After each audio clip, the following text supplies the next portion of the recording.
ষষ্ঠ শ্রেণীর শিক্ষার্থী বন্ধুরা, তোমাদেরকে স্বাগতম। তোমাদের গণিত বইয়ের 1.1 এর 4, 5, 6, 7 এই প্রশ্নগুলোর সমাধান নিয়ে আজকের এই বিশেষ ক্লাস। প্রিয় বন্ধুরা, আশা করি সবাই ভালো আছো। পূর্ববর্তী ক্লাসের ধারাবাহিকতায় আজকে আমরা করব 4 নম্বর অঙ্ক।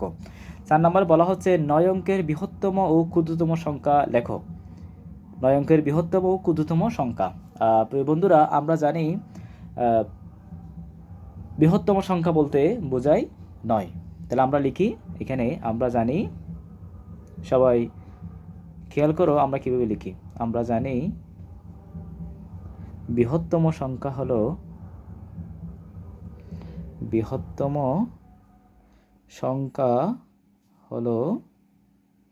9। আমরা বৃহত্তম সংখ্যা বলতে বুঝি 9। এখন আমাদেরকে বলা হচ্ছে 9 অঙ্কের বৃহত্তম সংখ্যা। সুতরাং আমরা লিখব 9 অঙ্কের বৃহত্তম সংখ্যা। 9 অঙ্কের বৃহত্তম সংখ্যা। তাহলে বলো তো আমরা কি হতে পারে? 9 অঙ্কের বৃহত্তম সংখ্যা কি হতে পারে বলো তো? 9 অঙ্কের বৃহত্তম সংখ্যা হবে 9টা 9। 1, 2, 3, 4, 5, 6, 7, 8, 9। 2, 4, 6, 8, 9।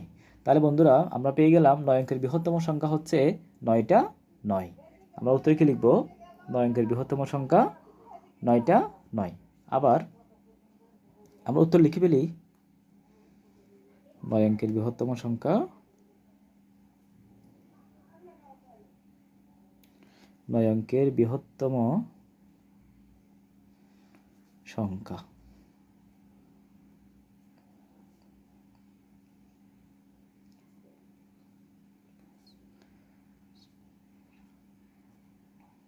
নয় অঙ্কের বৃহত্তম সংখ্যা হলো 9টা 9। এরপরে বলা হচ্ছে ও ক্ষুদ্রতম সংখ্যা লিখো। 9 অঙ্কের ক্ষুদ্রতম সংখ্যা লিখো। বন্ধুরা আমরা জানি ক্ষুদ্রতম সংখ্যা হচ্ছে, ক্ষুদ্রতম সংখ্যা মানে 0, 0। কিন্তু আমরা যখন সংখ্যাটা লিখতে যাব তখন আমাদের এখানে একটা এক ব্যবহার করতে হবে, কারণ সবগুলো শূন্য কখনো পড়া যায় না। একটা এক থাকবে, এরপরে যতগুলো সংখ্যা বলা হবে সবগুলো সংখ্যার জন্য একটা করে শূন্য থাকবে। তাহলে আমরা এখানে কি লিখব? আবার ক্ষুদ্রতম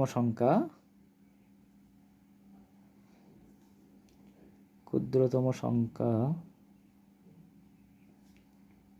হলো 0। সুতরাং 9 অঙ্কের ক্ষুদ্রতম সংখ্যা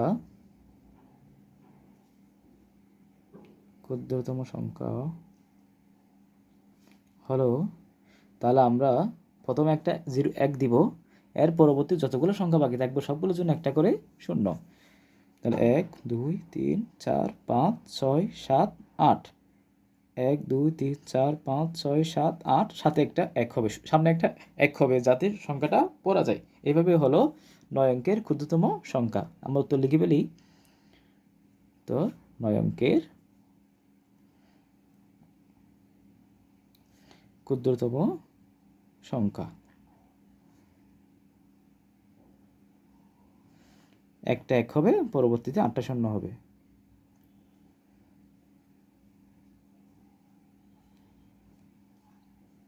শেষ, আমাদের এই 4 নম্বর অঙ্কটা শেষ। তোমরা কি একটু খেয়াল করো, আমরা এখানে লিখছি আমরা জানি বৃহত্তম সংখ্যা হলো 9। সুতরাং 9 অঙ্কের বৃহত্তম সংখ্যা হলো 9টা 9। আমরা উত্তর লেখা শেষ।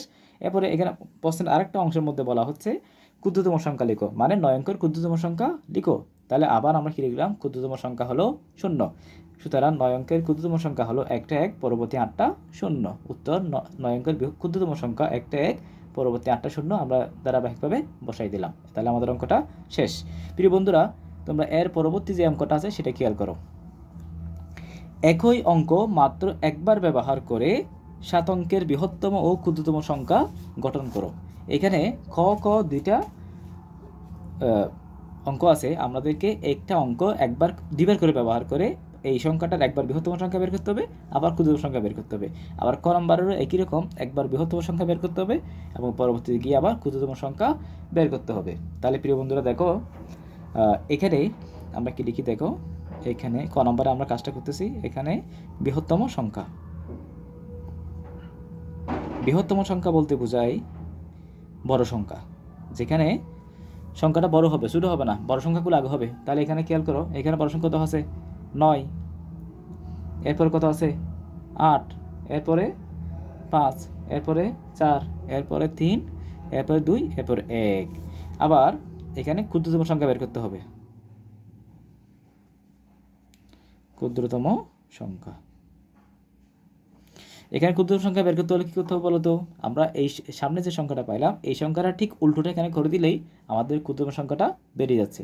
তাহলে দেখো, পিছন থেকে লেখো 1, 2, 3, 4, 5, 8, 9। তাহলে আমাদের এই অঙ্কটা এখানে এতটুকু শেষ।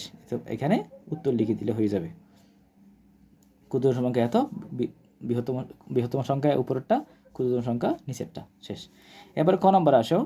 এখানে বলা হচ্ছে একই রকম আমরা সংখ্যাটিকে দ্বিবার কাজ করব। এখানে বৃহত্তম সংখ্যাটা লিখি আগে, বৃহত্তম সংখ্যা। বৃহত্তম সংখ্যা কত হবে বলো তো? তাহলে এখানে কত আছে? 9, 8, 7, 5, 4, 3, 0। একইভাবে আমরা আবার লিখব ক্ষুদ্রতম সংখ্যা। তাহলে ক্ষুদ্রতম সংখ্যা নিয়ে তোমাদের নিশ্চয় আইডিয়া হয়ে গেছে যে আমরা ছোটোগুলো আগে লিখলো, তাহলে আমাদের ক্ষুদ্র সংখ্যাগুলো হয়ে যাবে। যেহেতু এখানে শেষে শূন্য আছে, শূন্য থাকলে প্রথমে কখনোই এইভাবে হয় না, শূন্যটা পিছনে নিতে হবে। আমরা নিয়মমাফিক শূন্যটা আগে বসাতে হতো, কিন্তু এই শূন্যটা আগে বসালে ক্ষুদ্রতম সংখ্যা হবে না। ক্ষুদ্র শূন্যটা এক সংখ্যার পরে লিখতে হয়। তাহলে আমাকে লিখে দেখো 3, 0। তাহলে এরপর আছে 4, এরপর আছে 5, এরপরে 7, এরপরে 8 এবং 9। তাহলে আমাদের এই অঙ্কটাও হয়ে গেল।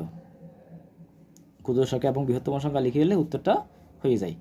এরপর আসো 6 নম্বর অঙ্কে বলা হচ্ছে 7 অঙ্ক বিশিষ্ট কোন বৃহত্তম ক্ষুদ্রতম সংখ্যা প্রথমে 7 এবং 6 আছে। 7 অঙ্ক বিশিষ্ট আমাদেরকে বৃহত্তম সংখ্যা বের করতে হবে, ক্ষুদ্রতম সংখ্যাও বের করতে হবে, এবং সেগুলোর শুরুতে 7 থাকবে এবং শেষে 6 থাকবে। তাহলে আমরা প্রথমে বৃহত্তম সংখ্যা বের করি। এখানে 7 অঙ্ক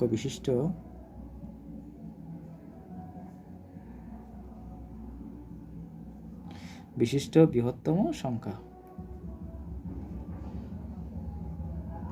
7 অঙ্ক বিশিষ্ট বৃহত্তম সংখ্যা কত হতে পারে বলো?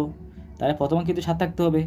তার প্রথমে 7, এরপরে মাঝখানে 5টা 9 থাকবে, 1, 2, 3, 4, 5, এরপর শেষে থাকতে হবে 6। এই যে আমরা 6 লিখলাম। তাহলে আমাদের এখানে 7 অঙ্ক হলো কিনা দেখো, 2, 4, 6, 7। প্রথমে 7 থাকবে, শেষে 6 থাকবে। তাহলে এখানে আমাদের হয়ে গেল কি 7 অঙ্ক বিশিষ্ট বৃহত্তম সংখ্যা হয়ে গেল। এরপর আমাদের লিখতে হবে আবার 7 অঙ্ক বিশিষ্ট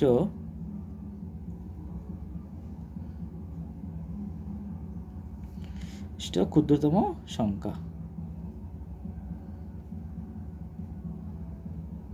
আচ্ছা, ক্ষুদ্রতম সংখ্যা বলতে আমরা পেয়েছিলাম কি 0, কিন্তু ক্ষুদ্র সংখ্যা লেখার আগে একটা 1 বসাতে হয়। যেহেতু এখানে বলা হচ্ছে প্রথমে 7 থাকতে হবে, তাহলে এখানে আর 1 লেখার দরকার নাই। পরবর্তী 5টা শূন্য, 1, 2, 3, 4, 5, শেষে হবে 6। তাহলে 2, 4, 6, 7।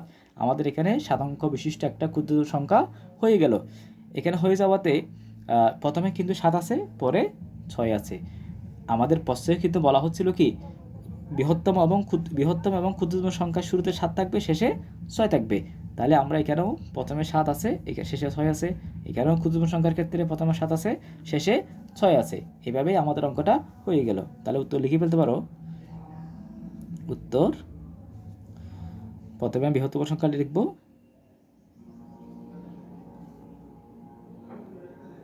বৃহত্তম সংখ্যাটি 7, 9, 9, 9, 6। তাহলে এখানে 5টা 9, 6। আবার ক্ষুদ্রতম সংখ্যাটি, ক্ষুদ্রতম সংখ্যা কত পাইছিলাম? 7, 0, 0, 0। এরপর আরও মোট 5টা শূন্য, শেষে 6। তাহলে আমাদের অঙ্কটা হয়ে গেল। প্রিয় বন্ধুরা, এভাবে করে আমরা তোমাদের ষষ্ঠ শ্রেণীর প্রত্যেকটা অধ্যায়ের ধারাবাহিকভাবে ক্লাসগুলো তোমাদের এই চ্যানেলে দেওয়া হবে। তোমরা ফলো করে সাথে থাকো। পরবর্তী ক্লাসটা যেন তোমরা দ্রুত পেয়ে যাও। লাইক এবং শেয়ার করো। সবাইকে ধন্যবাদ।